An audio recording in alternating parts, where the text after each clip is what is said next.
The bustling streets of Lagos were a far cry from the quiet serenity of the Johnson family's ancestral village. David and Mary Johnson had spent weeks planning their Christmas trip, eager to introduce their children to the roots of their heritage. With the car packed and excitement in the air, they set off at dawn, leaving behind the cacophony of urban life. For David, this was more than a vacation. It was a chance to reconnect with the traditions he had neglected for years. For Mary, it was a return to the familiar warmth of family. John, Sarah, and little Peter squabbled playfully in the back seat, their laughter mingling with the rhythmic hum of the car engine. As the cityscape gave way to endless stretches of green, the children's anticipation grew. They had heard tales of the village's lush landscapes and vibrant festivities, but nothing could prepare them for the welcome that awaited. The Johnsons arrived in the village just as the sun began its descent, painting the sky in hues of orange and purple. A group of extended family members, led by Aunt Esther, gathered at the entrance to their compound, singing and clapping in celebration. The aroma of freshly cooked jollof rice and grilled fish wafted through the air, mingling with the earthy scent of the village. Aunt Esther, with her striking head wrap and piercing eyes, embraced each member of the family with warmth that felt almost too enthusiastic. Despite her cheerful demeanor, David couldn't shake a subtle unease in her gaze. For now, he pushed it aside, focusing instead on the joy of reunion. As night fell, the Johnson family settled into the home that had been prepared for them. The house, a blend of traditional mud walls and modern conveniences, exuded a charm that spoke of its history. Peter marveled at the kerosene lamps casting dancing shadows on the walls, while Sarah admired the intricately woven mats that covered the floors. "This is going to be the best Christmas ever," Mary said, her voice brimming with optimism. David nodded in agreement, though his mind lingered on Aunt Esther's intense gaze. He dismissed it as fatigue from the journey, unaware of the storm brewing beneath the surface. The days leading up to Christmas were filled with activity. Mary joined the women in the village to prepare traditional meals, while David helped with the decorations. The children explored the fields and played with their cousins, their laughter echoing through the village. Aunt Esther often watched from a distance, her demeanor shifting between jovial and contemplative. She offered advice on rituals and traditions, her knowledge commanding respect. Yet, her frequent absences during group activities raised questions that no one dared to voice. Christmas Eve arrived with much fanfare. The village square was adorned with lights and palm fronds, and the air buzzed with excitement. The Johnsons joined the festivities, mingling with relatives and neighbors. A massive feast was laid out under the moonlit sky, featuring dishes that showcased the richness of Nigerian cuisine. As the evening progressed, Sarah felt a sudden chill despite the warm night air. She clutched her arms, trying to shake the unease creeping over her. The sky began to darken unnaturally, and a gust of wind extinguished several lanterns. Whispers spread through the crowd as the once celebratory atmosphere turned ominous. A mysterious storm rolled in, its thunderous clouds swirling with an unnatural fury. The villagers scattered for shelter, but the Johnsons remained rooted, their concern for Sarah overshadowing their fear of the weather. She had begun muttering incoherently, her eyes glassy and unfocused. Mary's voice cracked with desperation as she called for help. David lifted Sarah into his arms, their once joyous Christmas celebration now a scene of chaos and dread. Aunt Esther's expression darkened, her lips pressed into a thin line as she watched from the shadows. Sarah's condition worsened overnight. She alternated between unconsciousness and terrifying outbursts, her voice taking on an otherworldly tone. The family sought the help of the village's traditional healer, who examined Sarah and declared her afflicted by a malevolent force. David's faith clashed with the healer's diagnosis. "We need a hospital, not these outdated practices," he argued, but Mary insisted they try every avenue. The healer performed a cleansing ritual, but Sarah's condition showed no improvement. Desperation gripped the family as they faced the reality that modern medicine and ancient practices might not be enough. As the family prayed for guidance, John took it upon himself to investigate. He'd noticed Aunt Esther's peculiar behavior and decided to follow her discreetly. Late one night, he saw her slipping away into the forest, carrying a bundle wrapped in cloth. John's heart raced as he trailed her to a secluded clearing. There, he watched in horror as she arranged charms and whispered incantations. Realizing the gravity of what he'd stumbled upon, he hurried back to the house, determined to confront his father with the truth. John wasted no time, sharing his discovery with David. Aunt Esther, she's doing something. Dark magic. I saw her, he stammered, his voice laced with fear. David's face hardened, his skepticism mingling with concern. Are you sure of what you saw, John? I'm certain, Dad. We need to stop her before it's too late, John pleaded. Reluctantly, David agreed to confront Aunt Esther, hoping to resolve the matter without further distress to the family. Mary, overhearing their conversation, insisted on accompanying them. When they reached Aunt Esther's home, they found her sitting by a dimly lit fire, her face partially obscured by shadows. What brings you here at this hour? She asked, her voice calm but tinged with suspicion. David stepped forward, his tone firm. We need answers, Esther. What are you hiding? Cornered, Aunt Esther sighed heavily and gestured for them to sit. You think I'm the one behind this, she began, her eyes glinting in the firelight. You're not entirely wrong. I did something foolish. Out of anger. Mary's eyes widened in disbelief. What did you do, Esther? She demanded. The older woman hesitated before confessing. I invoked a curse, but not to harm. It was meant to teach a lesson. Something went wrong, and now it's beyond my control. David's anger flared. You've endangered Sarah's life. Do you realize what you've done? Aunt Esther bowed her head, shame evident in her posture. I never intended for this to happen. Let me try to fix it. Despite their anger, the family agreed to let her attempt to reverse the curse. But deep down, they wondered if trust could ever be restored. Aunt Esther's confession left the Johnson family in a state of turmoil. Despite her assurances that she could reverse the curse, trust was a fragile thread barely holding them together. That night, under the watchful eyes of David and John, Aunt Esther prepared for the ritual to save Sarah. I need complete silence, Aunt Esther commanded, her voice firm. She lit several candles and arranged them in a circular pattern around Sarah, who lay unconscious on a woven mat.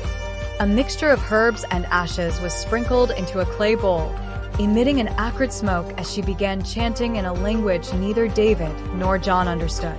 The air grew heavy, and a faint glow emanated from the charms scattered around Sarah. For a brief moment, her breathing seemed to stabilize. But just as hope flickered, the candles were snuffed out by an unseen force, plunging the room into darkness. Sarah let out a blood-curdling scream, her body convulsing violently. Aunt Esther fell to her knees, trembling.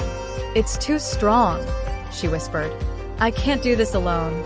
Mary insisted they turn to the village's chief priest, a figure revered for his spiritual insight. Though David remained skeptical, the urgency of Sarah's condition left no room for debate. The family carried Sarah to the priest's shrine, a secluded area surrounded by ancient baobab trees. The priest, a stoic man with a commanding presence, listened intently to their plight. He examined Sarah, his expression grim. This curse is deeply rooted in malice, he said. Undoing it will require sacrifices, not just offerings, but sacrifices of the heart. What does that mean? David asked, his frustration mounting. It means confronting the darkness within yourselves and your family, the priest replied. Only unity and truth can weaken the curse's hold. The family exchanged uneasy glances, realizing the priest's words carried more weight than they'd anticipated. Back at the house, tensions reached a boiling point. David confronted Aunt Esther, his anger barely contained. How could you let your bitterness endanger an innocent child, he demanded. Do you think I'm proud of this? Esther retorted, her voice breaking. I've lived in your shadow for years, ignored and forgotten. This was my cry for recognition, not destruction. Mary intervened, her tone pleading. This isn't the time for blame. We need to focus on Sarah. But the damage was done. The family's unity was unraveling, and the curse seemed to feed off their discord. In the corner, John clenched his fists, vowing to protect his sister at all costs, even if it meant going against his own blood. As the night wore on, Mary sat beside Sarah, her thoughts drifting to her childhood. Memories of Aunt Esther's kindness and later estrangement surfaced, painting a picture of a once-close bond now marred by resentment. She realized that the family's fractures had roots deeper than she'd acknowledged. Determined to mend these rifts, Mary approached Esther. "I'm sorry we've hurt you," she began softly, "but please help us save Sarah. We can heal together." Esther's eyes glistened with tears. "I never meant for it to go this far," she confessed. "I'll do everything I can to make it right." The priest returned the following day with instructions for a final, desperate ritual. "A binding circle must be formed by the family," he explained. "Each of you must offer something symbolic of your bond to Sarah." David contributed his Bible, a testament to his faith and role as the family's spiritual anchor. Mary offered a bracelet Sarah had made for her as a child, a symbol of their unbreakable connection. John placed a small notebook filled with Sarah's sketches, a reminder of her creativity and spirit. Even little Peter, clutching his favorite toy, offered it with trembling hands. As they stood in the circle, the priest began chanting, his voice resonating with ancient power. The air crackled with energy as the family's offerings glowed faintly. Sarah stirred, her eyes fluttering open for the first time in days. But the relief was short-lived as a dark shadow emerged from her, writhing and resisting the circle's pull. The shadow lunged toward Aunt Esther, its form shifting and pulsating with malevolence. She stepped forward, her voice steady despite the fear in her eyes. "You were born of my anger," she declared. "And now, I reclaim you." Esther began chanting, her words weaving together with the priest's. The shadow writhed violently, its strength waning as the family tightened their circle. David's booming voice joined the chant, his faith rekindled by the sight of his family's unity. As the shadow let out a final, ear-piercing shriek, it dissolved into nothingness. Sarah gasped, her body relaxing as the weight of the curse lifted. The family collapsed into each other's arms, tears of relief and exhaustion streaming down their faces. In the days that followed, the Johnson family began to heal. Aunt Esther, though still grappling with guilt, found solace in Mary's forgiveness and the family's willingness to rebuild their bond. The village, too, welcomed her back, recognizing her efforts to right her wrongs. For Sarah, the experience left a lasting mark. She spoke of vivid dreams during her possession, dreams that revealed both the darkness and the strength within her family. "We're stronger together," she told her parents, her voice filled with newfound wisdom. As Christmas Day dawned, the Johnsons gathered around a modest tree adorned with handmade decorations. Their laughter echoed through the village, a testament to their resilience. Though shadows had loomed over their Christmas, the light of their unity had prevailed. Even as the Johnson family began to recover, Sarah's nights were far from peaceful. She often woke in a cold sweat, haunted by whispers she couldn't fully understand. "They're calling me," she confided to Mary one evening, her voice trembling. "It's like something's still out there." David dismissed it as lingering trauma, but Mary's instincts told her otherwise. She decided to consult the chief priest again, this time without David's knowledge. "The curse may have been lifted, but its traces linger," the priest explained. "There are ties yet to be severed." He handed Mary a small talisman and instructed her to place it under Sarah's pillow. "This will protect her, but the family must remain vigilant." While helping Aunt Esther clear out her home, John stumbled upon an old chest buried beneath a pile of woven mats. Inside, he found a strange, cracked mirror surrounded by intricate carvings. "What is this?" he asked, holding it up to Esther. Her face turned pale. "It's a relic of our ancestors," she said hesitantly. "I used it during the curse, but I thought I destroyed it." John's eyes narrowed. "Why would you keep something so dangerous?" "I didn't," Esther replied. "It should have been lost long ago." Realizing the mirror might be the source of Sarah's lingering torment, John decided to bring it to the priest, despite Esther's protests. The priest's reaction to the mirror was immediate and grim. "This object binds the curse," he said. "Destroying it is no simple task. If mishandled, it could reignite the darkness." John, however, was resolute.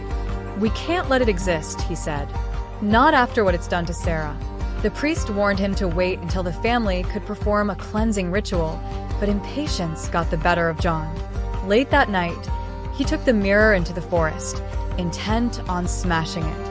As the shards scattered across the ground, a chilling wind swept through the trees.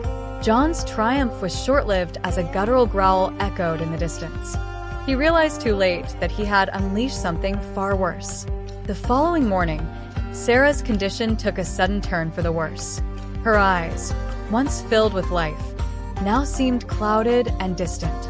She spoke in cryptic phrases, mentioning places and names no one recognized. The priest arrived to investigate and immediately sensed the change.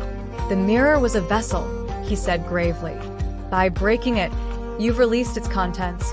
John's guilt was palpable, but there was no time for regret. The priest instructed the family to prepare for a final confrontation. "This will test your faith and your unity like never before," he warned. As the family gathered in the village square, the air grew heavy with an unnatural stillness. The priest began preparing a sacred fire, its flames fed by special herbs and oils. Villagers, sensing the gravity of the situation, joined to offer their prayers and support. Aunt Esther stood apart, clutching a bundle of charms and muttering to herself. Though her intentions were now aligned with the family's, the weight of her earlier actions hung heavily over her. Suddenly, the wind picked up, carrying with it a low, menacing hum. The shadow that had once plagued Sarah began to manifest in the fire's glow, its form larger and more terrifying than before.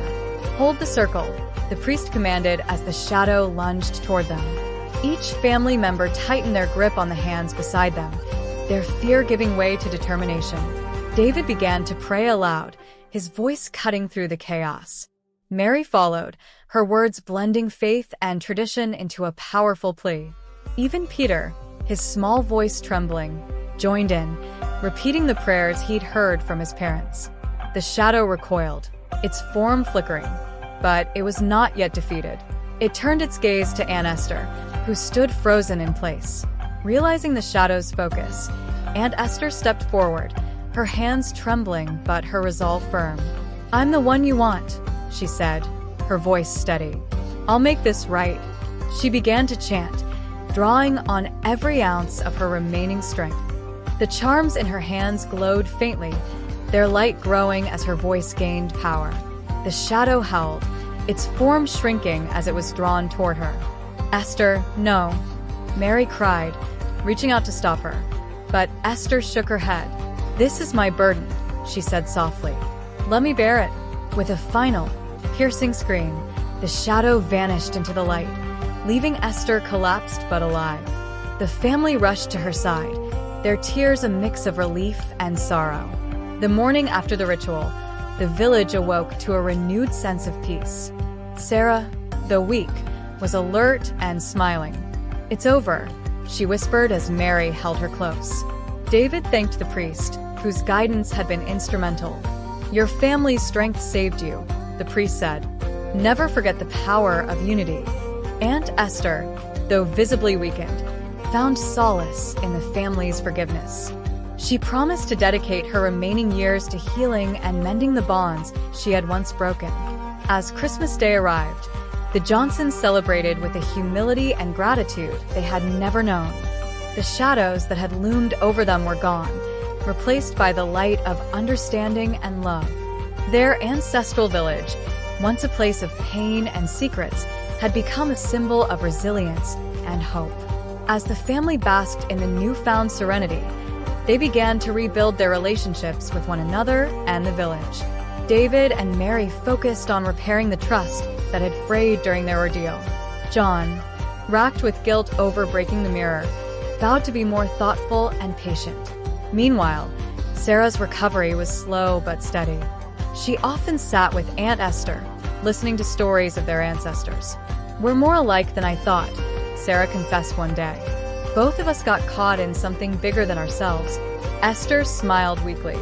The past has its weight, but we choose how much of it we carry forward. One evening, as the family gathered around the hearth, a stranger arrived at their doorstep. He was tall, with a weathered face and piercing eyes that seemed to see into the soul. Introducing himself as Chaik, a traveling historian, he claimed to have heard of the family's ordeal. "I study the old ways," Chaik explained. "What happened here is part of a larger tapestry. The shadow you faced is not unique. It's an echo of something far older." David was wary but allowed him to stay, hoping to learn more about the forces they had encountered.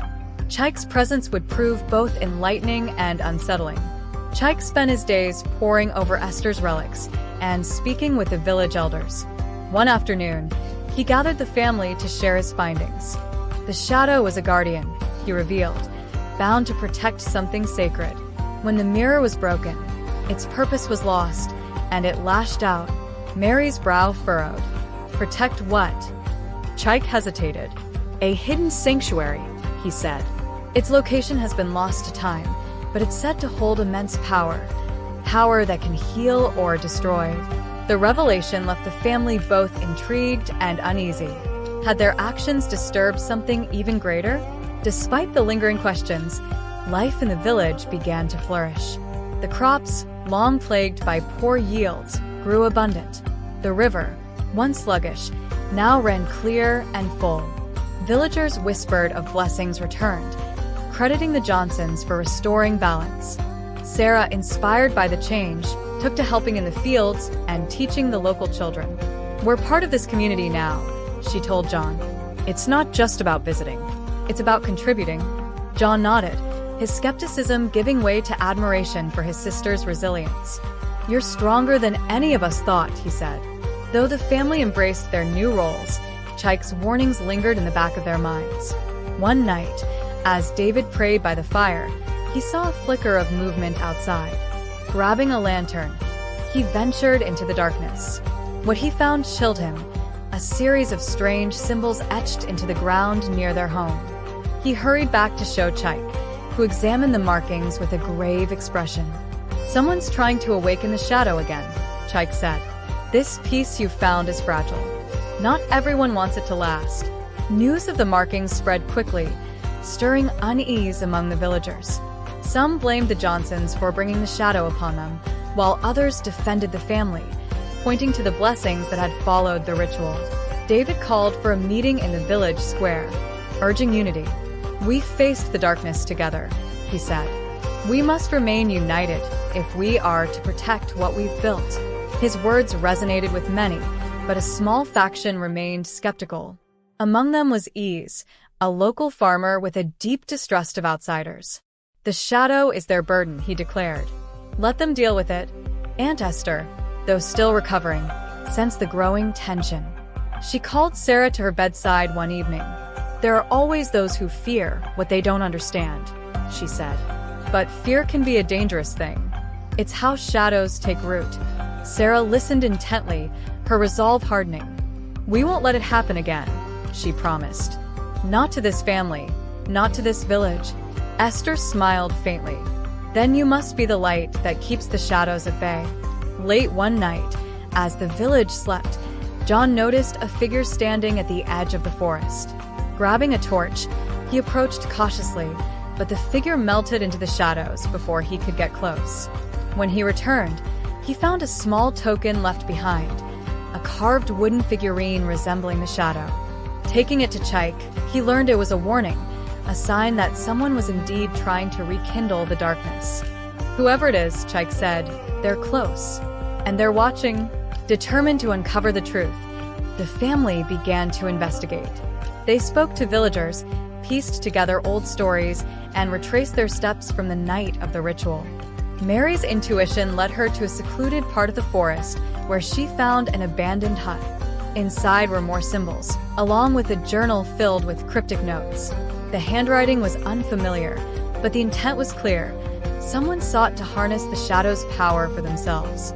Taking the journal back to the priest, the family braced themselves for what lay ahead. The journal became the center of the family's investigation. Chaik spent hours deciphering its contents, his expressions shifting between fascination and worry. One passage caught his attention. The Guardian's power lies in the relic.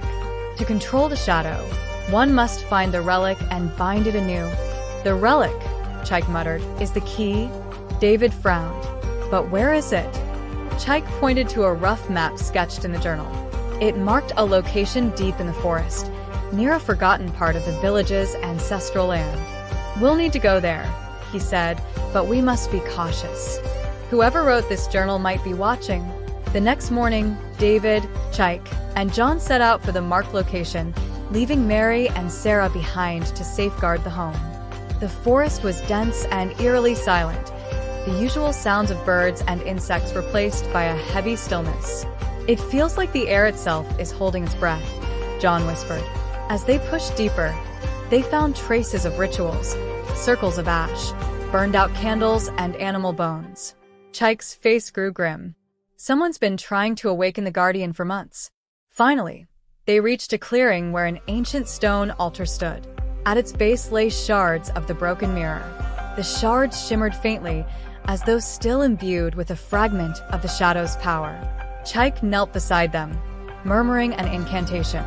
The air grew colder, and a faint whisper seemed to rise from the shards. "It's guiding us," Chaik said, his voice trembling. "The relic is near." They dug near the altar and uncovered a small, intricately carved box. Opening it, they found a pendant glowing with an ethereal light. The moment Chaik touched it, the forest seemed to exhale, and the oppressive silence lifted. "This is it," Chaik said. "But we've also exposed ourselves. Whoever seeks this power will know we've taken it." As the trio made their way back to the village, shadows began to shift unnaturally around them. Suddenly, a figure emerged from the darkness, cloaked and masked. Without a word, the figure hurled a bolt of energy at Chaik, knocking him to the ground. David and John rushed to defend him. Using the pendant, David held the attacker at bay, its light repelling the dark energy. The figure retreated, vanishing into the forest, but not before leaving behind a chilling warning. You cannot stop what has begun.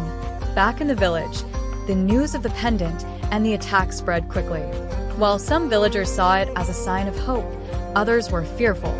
Ease rallied the skeptics, accusing the Johnsons of bringing ruin upon the village. "We were fine until they came back," he argued. "Now look at us, cursed and divided." David confronted him. "We're trying to protect this village, not harm it. If we don't act now, the darkness will consume us all." The tension was palpable, but Esther's voice cut through the crowd. "Enough," she commanded. "This fight isn't about blame. It's about survival." Chaik proposed a ritual to bind the pendant's power and seal the shadow for good. "We'll need the village's unity," he said. "This cannot be done by a single family alone." Despite initial resistance, the villagers agreed to participate.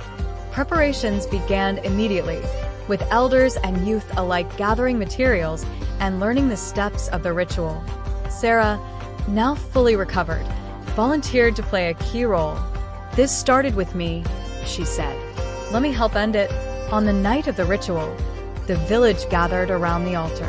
Chaik led the ceremony, with Sarah holding the pendant at the center of the circle. As chants rose into the night, the shadows around them began to writhe and converge. From the darkness, the cloaked figure appeared again, this time with reinforcements. Villagers scattered in fear, but the Johnsons and a few brave souls held their ground. "Stay strong," Chaik shouted. "The light will protect us." As the shadow's forces closed in, Aunt Esther stepped forward, her frail body radiating determination. "This is my burden," she declared. "I won't let it take anyone else." Before anyone could stop her, she stepped into the circle and placed her hands on the pendant. The light flared, and the shadows recoiled, their shrieks piercing the air. Esther's body collapsed, but her spirit seemed to merge with the pendant, strengthening its power.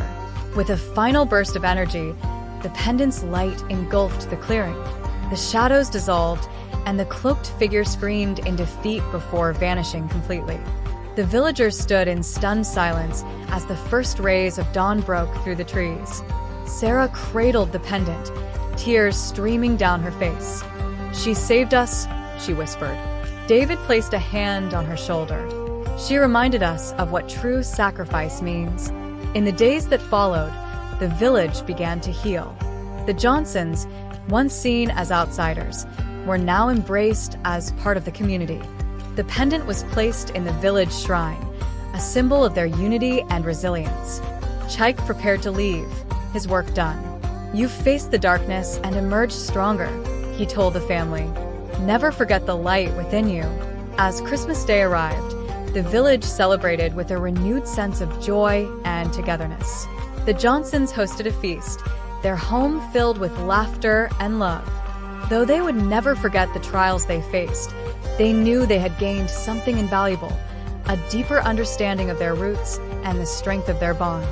"This is what Christmas is about," Mary said, looking around at her family and friends. "Finding light even in the darkest of times." And as the sun set over the village, its rays casting long but gentle shadows, the Johnsons knew they had truly come home. The morning after Christmas, David and Mary gathered their children for a walk through the village. The events of the past days had left scars, but also a renewed sense of purpose.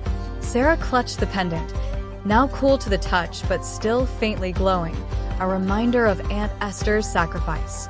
"What will happen to the pendant now?" Peter asked, his young voice breaking the silence. "It belongs to the village," David said. "It's a symbol of what we can overcome together. But more importantly, it's a reminder of the power of love and unity." As they walked, villagers greeted them warmly. Children played around the shrine where the pendant was enshrined, and elders shared stories of past triumphs over darkness. The Johnson family, once outsiders, now felt fully embraced as part of the community. Chaik prepared to leave the village, his mission complete. Before his departure, he handed Sarah a small book. "This is a guide to understanding the light and the darkness," he said. "You've seen both sides now. Use this knowledge wisely." "Thank you for everything," Sarah said, her voice steady. She felt older, wiser, and more connected to her heritage. Chaik's teachings had ignited a spark of curiosity and responsibility within her. "The light is in good hands," Chaik replied with a smile before disappearing down the village path. With the shadows gone, the village turned its attention to mending relationships. Ease approached David, his head bowed in apology.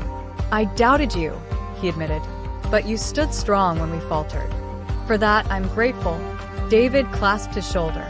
"We all doubted each other at some point. But what matters is that we came together in the end." The two men shook hands, a gesture that signaled a new chapter for the village. The grudges that had simmered for years began to dissolve, replaced by a shared commitment to unity and progress. As the Johnson family prepared to return to Lagos, they spent one last evening around the village fire. Stories of bravery and resilience filled the air, each tale adding to the rich tapestry of their heritage. Sarah spoke of Aunt Esther, her voice filled with both sadness and admiration. "She taught us that even the darkest paths can lead to redemption," Sarah said. "Her sacrifice wasn't just for us, but for the entire village." Mary nodded. "We must honor her by ensuring that the light she brought back never fades." On the morning of their departure, the entire village gathered to bid the Johnsons farewell. Gifts of woven baskets, fruits, and handcrafted ornaments were loaded into their car. The pendant remained in the shrine, a glowing beacon that would guide the village for generations to come. As they drove away, Sarah looked out the window, her heart heavy but hopeful. She knew their journey wasn't just about returning to Lagos. It was about carrying the lessons of the village into their everyday lives. David glanced at his family in the rearview mirror. "We're not just leaving a place," he said. "We're carrying a part of it with us." The car disappeared down the dusty road, leaving behind a village forever changed by the courage of one family. And though the shadows had passed, the light they kindled continued to shine brightly, a testament to the enduring power of love, faith, and unity.